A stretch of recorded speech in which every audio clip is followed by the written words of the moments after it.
Couple of business items to take care of real quick here. Number one, there are 2 new articles on my website, barrelfulofcontent.com. I'll put the link down below. I'm going to try to do that permanently from now on. Both movie articles. You can go check them out.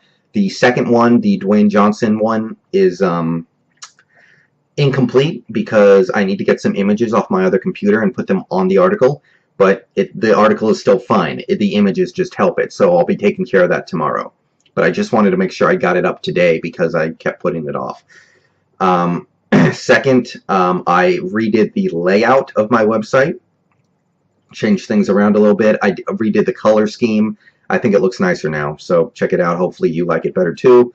And third, I may end up seeing Now You See Me After All. I'm not sure. No promises. But I may end up going to see it sometime this week, next week. And if I do see it, I will review it. So that could still be coming.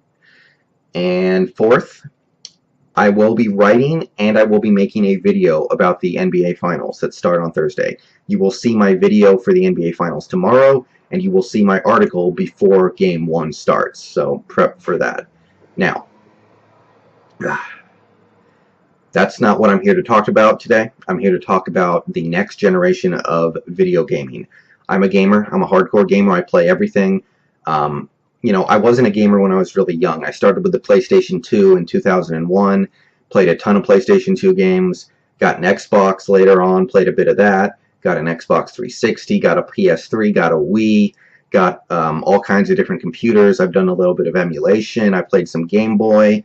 I play all genres. I play all types of games, all kinds of games, whatever. I play as many games as I can. And we are approaching a potentially phenomenal era of video games. And part of me is a little dubious of that because this has become the Madden, Call of Duty, Gears of War era of video gaming.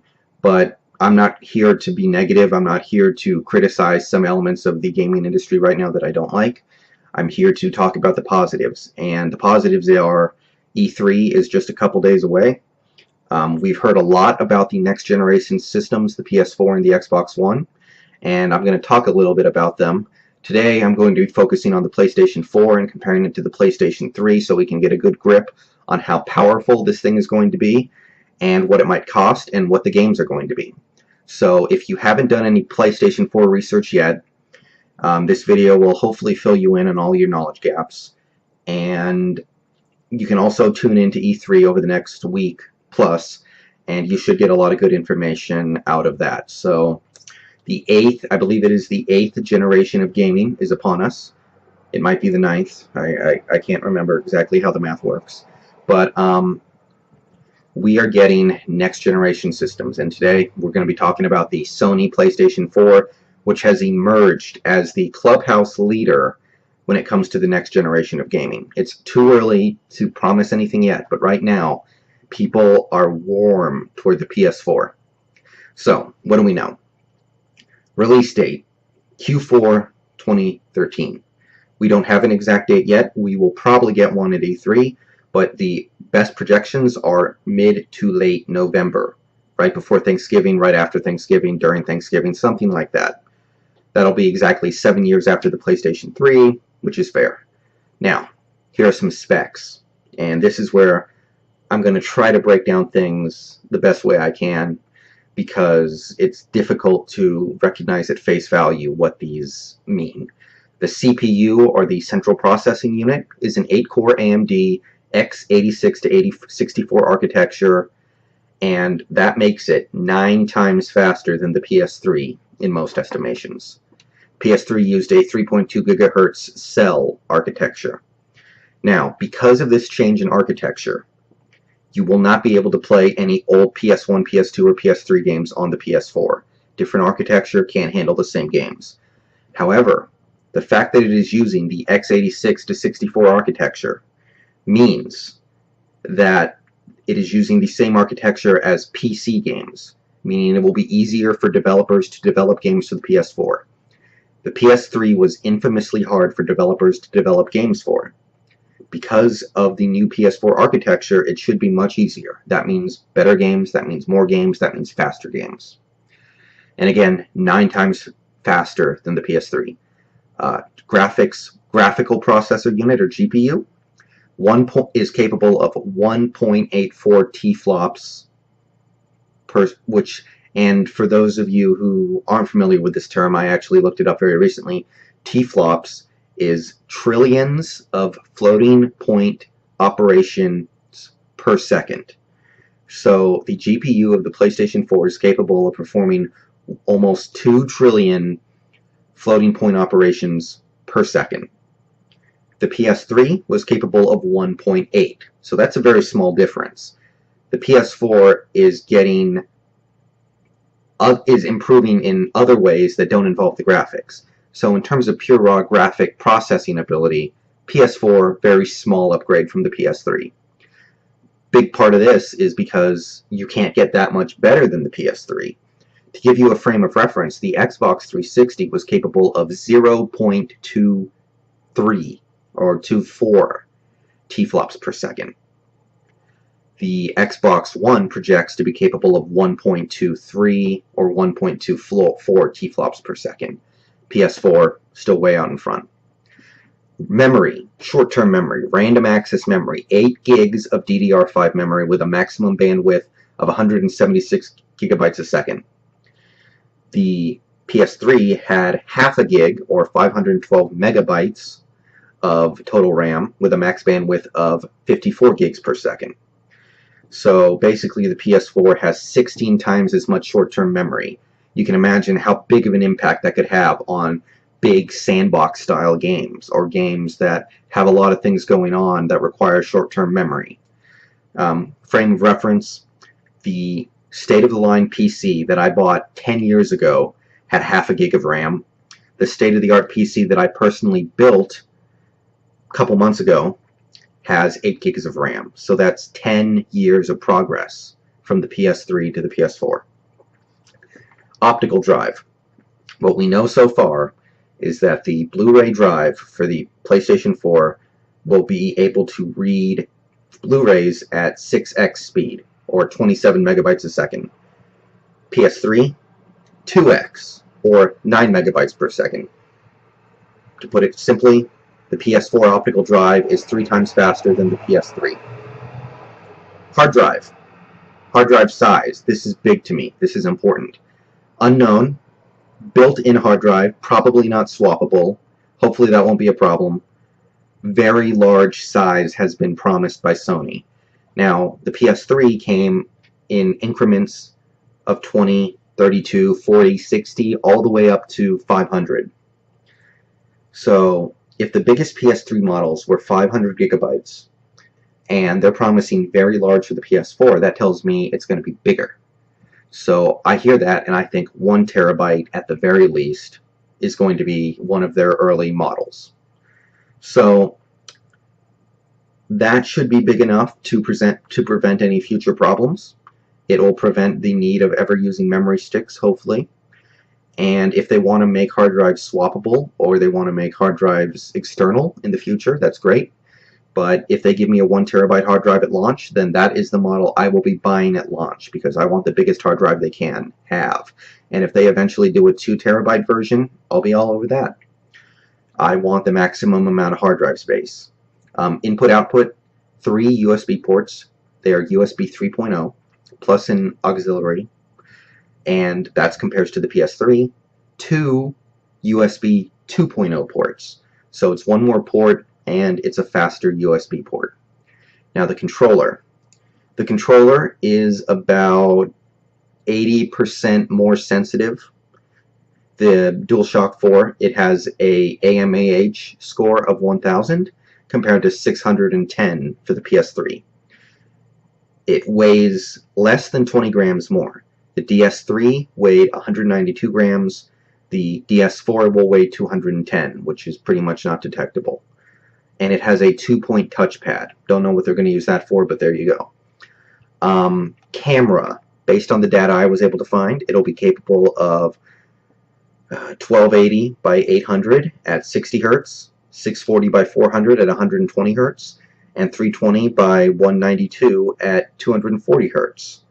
That's approximately twice as good as the PS3 was, so it's a higher resolution camera by about a factor of 2, let's say. Now the price. I've heard this, I've heard that. We will probably find out for sure in E3, but here's the information as we know it so far. Early estimates put the PS3 anywhere from $430 to $450, and that's in the happy zone where I don't feel tremendous about that price, but I'll have no problem getting it.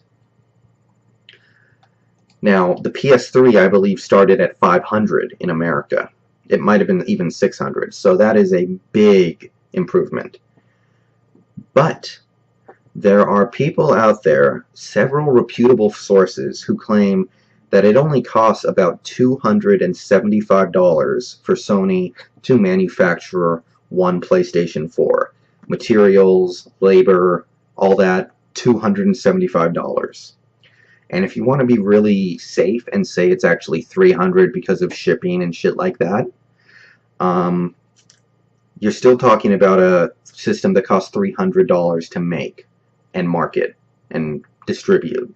Now, if Sony wants to sell their consoles at a loss, and they have done this, Sony invented the model of selling systems at a loss and making it back with accessories and software, then we might have this way off.